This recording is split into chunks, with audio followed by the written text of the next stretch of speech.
আমরা আসলে বিব্রত। সাম্প্রতিক যে বিষয়টা দেখা গেল যে এই ৮-১০ মাসের মধ্যে ইউনূস সরকারের উপদেষ্টা পরিষদ ১,১২,০০০ কোটি টাকা বরাদ্দ দিয়েছে চট্টগ্রাম ডিভিশনে। এখানে একটা বিষয় কাজ করে, নিড আর ওয়ান্টিং দুটোর মধ্যে ডিফারেন্স রয়েছে।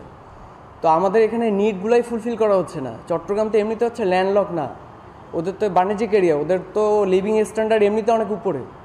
তো সেক্ষেত্রে আমাদের নিডগুলো ফুলফিল করার জন্য উপদেষ্টা পরিষদ কী করেছে, এটা আসলে আমাদের জন্য বিব্রতকর। আমরা একই সাথে মনে করি এটা ময়মনসিংহ, রাজশাহী এই ডিভিশনের তথাপি উত্তরাঞ্চলের এবং এর আশপাশের এরিয়ার মানুষের জন্য বিব্রতকর।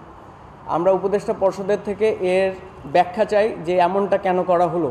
আর যদি তারা মনে করেন যে এটা আসলে বিষয় না, আমাদের নীরবতাকে তারা যদি দুর্বলতা মনে করেন, তাহলে আমি বলবো যে আসলে রংপুরের মানুষ বাঁচার জন্যই মরে, এটা রেকর্ড রয়েছে, আপনারা ইতিহাস ঘেঁটে দেখবেন। মাননীয় প্রধান উপদেষ্টা মহোদয় বললেন তিনি নিজেকে আমাদের রংপুরের সন্তান মনে করেন। আমরা ন্যায্য অধিকারের বাস্তবায়ন চাইলাম, তিনি বললেন রংপুর হবে বাংলাদেশের ১ নম্বর জেলা, কিন্তু বিগত ৯ মাসের বাস্তবতা পুরোপুরি ভিন্ন। চীনের হাসপাতাল, বিভাগীয় স্টেডিয়াম, আন্তর্জাতিক বিমানবন্দর সহ প্রয়োজনীয় প্রতিষ্ঠানগুলো সব তার উপদেষ্টা পরিষদ পার্শ্ববর্তী জেলায় সরিয়ে নিতে মরিয়া হয়ে উঠেছে, অথচ তিনি নিশ্চুপ। আমরা উপস্থিত মিডিয়ার মাধ্যমে পরবর্তী ৭২ ঘন্টার মধ্যে এত বিষয়ে মাননীয় প্রধান উপদেষ্টা মহোদয়ের অবস্থান স্পষ্ট করার জন্য আহ্বান জানাচ্ছি।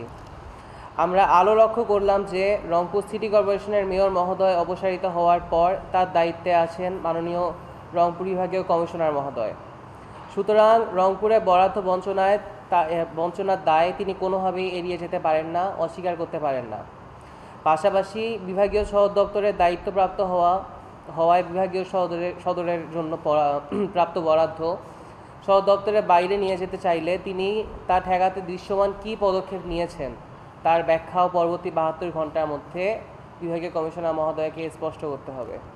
বান্ডেল থাকলে প্রতি সেনমানিতে টাকা বাঁচবে। বিকাশ সেনমানি বান্ডেল কিনে জিতুন প্রতি লেনদেনে।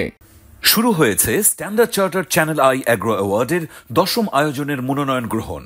এবার নতুন ক্যাটাগরি বছরের সেরা ছাদ কৃষক সহ মোট ১৩টি ক্যাটাগরিতে পুরস্কার প্রদান করা হবে।